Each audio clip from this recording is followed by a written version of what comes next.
عید کے دن یا عید کی چھٹیوں میں کم از کم کیا کرنا چاہیے؟ صرف عید کا ایک دن نہیں ہوتا، خاص طور پر عید الفطر کا موقع، کہ رمضان کے روزوں کی تھکاوٹ کے بعد کہ جب اس سے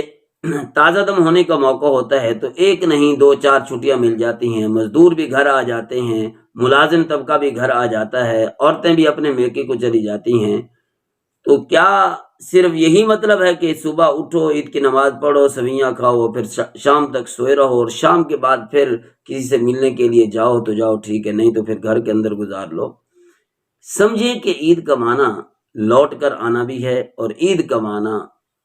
خوشی بھی ہے، اور خوشی کے اندر دوسروں کو شریک کرنے سے انسان کو ڈبل خوشی ہوتی ہے۔ یہ ایک فطرت ہے، اور اللہ پاک نے یہ مزاج انسان کے اندر رکھا ہے، وہ یہ خوشی محسوس کرتا ہے، اور ایسا سکون محسوس ہوتا ہے کہ جب انسان دوسرے کے ساتھ بھلائی کرتا ہے، اچھائی کرتا ہے، تو اس کو محسوس ہوتا ہے کہ میرے اوپر اللہ کی رحمت برس رہی ہے، میرے اوپر اللہ راضی ہو رہے ہیں، کیونکہ یہ اللہ کی مخلوق ہوتی ہے۔ غریب بھی خود نہیں بنے، بلکہ اللہ نے ان کے لیے رزق ہی اتنا رکھا ہے۔ تو بہرحال میں عرض کر رہا تھا کہ عید کا دن کیسے گزارنا چاہیے۔ عید کا مطلب جب خوشی ہے تو دوسروں کو خوشی کے اندر بھی شریک کرنا چاہیے۔ سو کر گزارنا،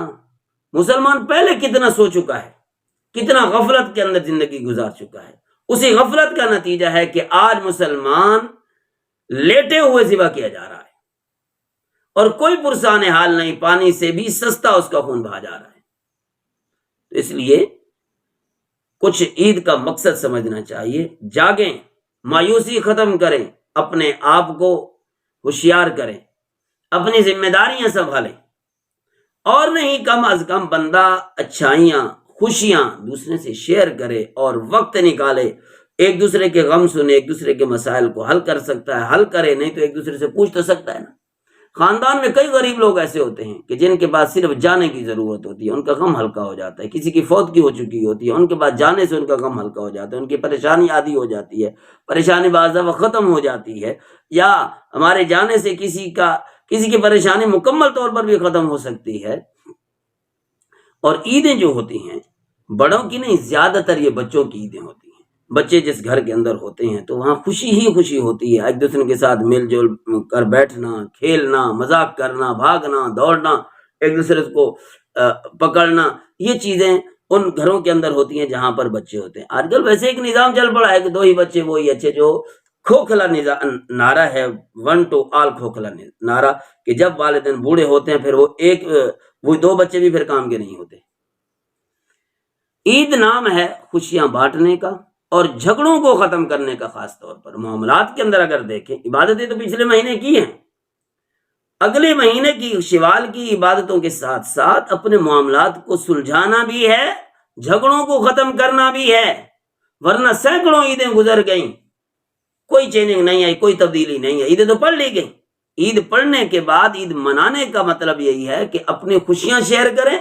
اپنے جھگڑوں کو ختم کریں۔ بہن بھائی آپس کے اندر نہیں بولتے تو ایستا ایستا بولنا شروع کریں، سلام کلام سے باتیں شروع کریں، تو انشاءاللہ یہ جھگڑے ختم ہو جائیں گے۔ آپس میں ایک لمبا جھگڑا چلا آ رہا ہے، بس دلائل ہی دلائل، جو بھی جاتا ہے اسی کے سامنے رکھ دیتے ہیں، تو اس سے جھگڑے کم نہیں ہوتے۔ جھگڑوں کو مٹانا ہے تو خود کو مٹا دو، بس اس کا واحد حل ہے کسی سے شیئر بھی نہ کرو، اور اپنے آپ کا محاسبہ شروع کر دو، اپنے آپ کا، میں نے کہاں پہ غلطی کی، جھگڑا ہوا ہے اس کے اندر میرا کیا قصور ہے، سامنے والے کا تو ہے ہی ہے، لیکن میرا کتنا قصور ہے۔ جب انسان اپنے من میں جھانکے گا نا تو کہتے ہیں کہ پھر جہان میں پھر کوئی برا نظر آتا ہی نہیں ہے۔ اپنا من انسان دیکھ لے، اپنے گریبان میں جھانک لے۔ تو میری عرض یہی ہے، بہن بھائی آپس میں صلح کریں، میاں بیوی کی آپس میں ان بن ہے تو وہ صلح کریں، اور رشتوں کی وجہ سے کوئی ناچاکیاں ہیں تو ان کو ختم کرنے کی کوشش کریں۔ اور ناچاکی ایسی بری اور گندی بلا ہے، اس کو ربڑ کی طرح جتنا کھینچو یہ چلتی چلی جاتی، یہ ایسا ربڑ ہے جو ٹوٹتا ہی نہیں ہے، ایسی شیطان کی آنت ہوتی ہے، اس کو جتنا بڑھاؤ یہ بڑھتا چلا جائے گا۔ اس پہ سال ہا سال نہیں صدیاں بھی گزار دو، نسلوں کے اندر یہ جھگڑے چلتے ہیں۔ تو عید کس کا نام ہے؟ عید اسی چیز کا نام ہے کہ خوشیاں بانٹے۔ جب پہلے غمی ختم ہوگی، پریشانیاں ختم ہوں گی، الجھاؤ ختم ہوں گے، اور لڑائیاں جھگڑے ختم ہوں گے تو خوشیاں آئیں گی نا۔ تو آٹومیٹکلی یہ سعید کا مطلب یہ ہے کہ ہم لوگ اپنے جھگڑوں کو ختم کریں، اپنے مسائل کو حل کریں۔ عورتوں سے بھی درخواست ہے کہ جہاں ہمارے رشتے ہوتے ہیں یا رشتے کرتی ہیں تو وہاں پر ایک دیواریں کھڑی ہو جاتی ہیں، ایک کے بعد اینٹ، ایک کے بعد دوسری کے بعد، اس نے یہ کیا، اس نے یوں کیا، اس نے کپڑوں پہ لڑائیاں، جوتیوں پہ لڑائیاں، شادی بیاہ کے پروگراموں پہ آپس میں نا اتفاقیاں، تو یہ چیزیں نہیں ہونی چاہیے۔ خوشی کو خوشی سمجھے، انشاءاللہ پھر ہمارے گھروں کے اندر ہمیشہ کے لیے خوشیوں کی بہار آئے گی، مایوسیاں ختم ہوں گی اور تھکاوٹ اور مایوسیاں، سستیاں ہمارے گھروں سے رخصت ہوں گی۔